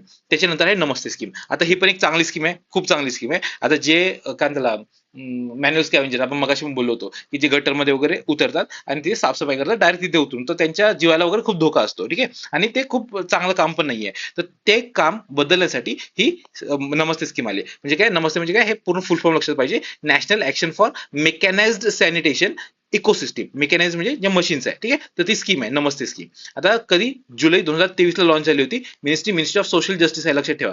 आणि ministry of housing and urban affairs. त्यानंतर याचं ड्युरेशन किती, 3 वर्षांचं आहे. 3 वर्ष ड्युरेशन आहे. कधीपासून, 2023-24 पासून तर 2025-26 पर्यंत हे 3 वर्ष आहे. खूप महत्वाची स्कीम आहे, करून ठेवायची. ठीक आहे. आता ह्याचे ऑब्जेक्टिव्ह काय की म्हणजे कोणतेच म्हणजे मृत्यू व्हायला नको. त्यानंतर जे वर्कर्स आहेत, जे सॅनिटेशन वर्कर्स आहेत, तर त्यांना स्किल द्यायचे जेणेकरून त्यांचा मृत्यू व्हायला नको आणि त्यांची तब्येत वगैरे बिघडायला नको. ठीक आहे. त्यानंतर डायरेक्ट कॉन्टॅक्ट म्हणजे जो गटर वगैरे आहे त्याच्यात डायरेक्ट कॉन्टॅक्ट नाही करायचा, मशीनचा वगैरे युज करायचा. त्यानंतर सेल्फ हेल्प ग्रुप वगैरे त्यांचे बनवायचे, बचत गट वगैरे बनवायचे. तर हेच त्यांचे अल्टरनेटिव्ह लिव्हलिहूड, म्हणजे ज्यांना ते काही काम करायचे नाही त्यासाठी त्यांना म्हणजे दुसऱ्या कामासाठी प्रशिक्षण वगैरे देणं, हे त्याच्यामध्ये आलं. ठीक आहे. आता ह्याचे कंपोनंट्स मध्ये फक्त ह्या दोनच गोष्टी लक्षात ठेवा. ह्याच्यामध्ये काय नमस्ते आयडी वगैरे देणार आहे, म्हणजे जेणेकरून जेवढे पण सेप्टिक टँक वर्कर्स आहेत तर त्यांची पूर्ण प्रोफाइलिंग होईल. ठीक आहे. त्याच्यानंतर कॅपिटल सबसिडी, म्हणजे जर त्यांनी नवीन व्हेकल किंवा इक्विपमेंट घेतो म्हटलं त्यासाठी त्यांना बघा, वाहने आणि उपकरणासाठी 5 लाख रुपयांपर्यंतची भांडवली अनुदान देण्यात येणार आहे. ठीक आहे. आता ह्या 3-4 गोष्टी आहेत, तेवढ्या लक्षात ठेवा. म्हणजे जेवढं टिक करून दिलं तेवढ्याच लक्षात ठेवा आणि हे सगळं वाचून ठेवा. ठीक आहे. इम्पॉर्टंट आहे ही स्कीम. हे पण आहे, हे पण आहे आणि हे पण आहे. आणि ऑब्जेक्टिव्ह जास्त नाही केले चालते, पण हे कंपोनंट जेवढं करून दिले तेवढं लक्षात ठेवा. त्याच्यानंतर हे फुल फॉर्म पण लक्षात ठेवायचा. ठीक आहे. त्याच्यानंतर युनिफाईड पेन्शन स्कीम. आता ही एक टीव्ही सोमनाथ कमिटी बसली होती त्यांच्यावर आहे. आता टीव्ही सोमनाथ कमिटी हे 2-3 गोष्टींवर बसलेली आहे. ठीक आहे. ते तुम्हाला सांगायचं आहे, कारण की आपलं आधीच्या लेक्चरमध्ये मी सांगितलं तुम्हाला की टीव्ही सोमनाथ कमिटी कशासाठी बसली होती. मला माहिती आहे, तुम्ही आता कमेंटमध्ये सांगून टाका. ठीक आहे. त्याच्यानंतर 2004 नंतर केंद्रात लागू झालेले कर्मचारी युपीएस किंवा नॅशनल पेन्शन स्कीम, आता ही जी नवीन स्कीम आली, म्हणजे नवी म्हणजे ह्याच्या अगोदर एक स्कीम आली होती, तर त्याच्यामधून एकाची निवड करू शकता. ठीक आहे. युपीएस म्हणजे युनिफाईड पेन्शन स्कीम, एनपीएस म्हणजे न्यू पेन्शन स्कीम किंवा नॅशनल पेन्शन स्कीम. आता म्हणजे ही नॅशनल पेन्शन स्कीम आहे. आता ह्याच्या अगोदर एक ओल्ड पेन्शन स्कीम होती. ठीक आहे. तर ती ओल्ड पेन्शन स्कीम आणि ही नॅशनल पेन्शन स्कीम आहे, त्या दोन एकत्र केल्या आहेत आणि ही युनिफाईड पेन्शन स्कीम बनवली आहे. 2004 पर्यंत ती ओल्ड पेन्शन स्कीम होती. ठीक आहे. आता 1 एप्रिल 2025 पासून ही लागू झालेली आहे. PFRDA ही योजना राबवते. आता ह्याच्याविषयी मी चांगलं पूर्ण बॅकग्राऊंड वगैरे पूर्ण आपल्या लेक्चरमध्ये चांगलं घेतलेलं आहे. ठीक आहे. म्हणून ही त्याच्यावरून तुम्हाला कळून जाईल की ही किती इम्पॉर्टंट स्कीम आहे. ठीक आहे. तर फक्त आता हे करून घ्या. त्यानंतर आता जी ओल्ड पेन्शन स्कीम आणि न्यू पेन्शन स्कीम तुम्हाला सांगितलं मग त्याचं मिक्सर आहे. त्यानंतर याचे फीचर्स काय आहेत की गॅरंटीड पेन्शन मिळणार आहे किती, 50% of the average basic pay over last 12 month. ठीक आहे. म्हणजे मागच्या 12 महिन्यातील जेवढं तुम्हाला पेमेंट मिळतंय तर त्याच्या 50%, त्याच्या ऍव्हरेजच्या 50%. ठीक आहे. तर हे कमीत कमी 25 वर्ष. आता हे मी इथं कंपॅरिझन वगैरे सांगत नाही, ते आपल्या लेक्चरमध्ये मी प्रॉपर कंपॅरिझन करून सांगितलेलं की आधी कसं होतं आणि आता कसं होतं. तर ते आता परीक्षेजवळ आली तर तुम्हाला ते करायची गरज पण नाही ना. ठीक आहे. फक्त इथं करून घ्या एवढं. त्याच्यानंतर मिनिमम गॅरंटेड पेन्शन हे ₹10,000 आहे. ठीक आहे. गॅरंटीड कमीत कमी 10,000 मिळणारच, आणि त्याच्यासाठी तुम्हाला कमीत कमी 10 वर्षे सर्व्हिस केली असली तरच हे 10,000 मिळणार. ठीक आहे. नंतर जर निवृत्त झालेल्या व्यक्तीचा मृत्यू झाला तर फॅमिली पेन्शन किती आहे, ज्या पेन्शनच्या 60%, म्हणजे तुम्हाला 12 महिन्याची जर पेन्शन पाहिजे असेल तर त्या 12 महिन्याची ऍव्हरेज काढायची. समजा 1 लाख असेल तर ते 50,000. ठीक आहे. त्या 50,000 म्हणजे जर समजा त्याच्या याच्यानंतर मृत्यू झाला त्या 50,000च्या 60% ही त्या पर्सनच्या फॅमिलीला मिळणार. ठीक आहे. त्याच्यानंतर इन्फ्लेशन इंडेक्सेशन म्हणजे जे पगार आहे तर ते ह्या जे सीपीआय आयडब्ल्यू आहे तर त्याच्यानुसार ते पगार पण वाढत जाणार. त्याचं कॉन्ट्रीब्युशन बघायला गेलं तर एम्प्लॉईचं 10% असणार आहे आणि गव्हर्नमेंटचं 18.5% आहे. ठीक आहे. तर हे कॉन्ट्रीब्युशन पण लक्षात ठेवा, इम्पॉर्टंट आहे. त्याचे म्हणजे एवढं तरी लक्षात ठेवा की गव्हर्नमेंटच्या एम्प्लॉईपेक्षा जास्त आहे. ठीक आहे. एवढी गोष्ट तरी लक्षात ठेवा म्हणजे तुम्ही एलिमिनेट तरी करू शकाल काही गोष्टी. ठीक आहे. त्याच्यानंतर प्रधानमंत्री श्रमयोगी मानधन योजना, आता ही असंघटित क्षेत्रासाठी आहे. मग अशी आपण एक पेन्शन स्कीम बघितली होती, कुठे गेली पेन्शन स्कीम, ही बघा पेन्शन स्कीम, ही पण असंघटित क्षेत्रासाठीच होती, असंघटित क्षेत्र, अटल पेन्शन योजना. ठीक आहे. आता ही पण 2015 सुरू झाली होती, ती पण 2015 सुरू झालेली आहे. कुठे गेली ती, वै कुठे गेली,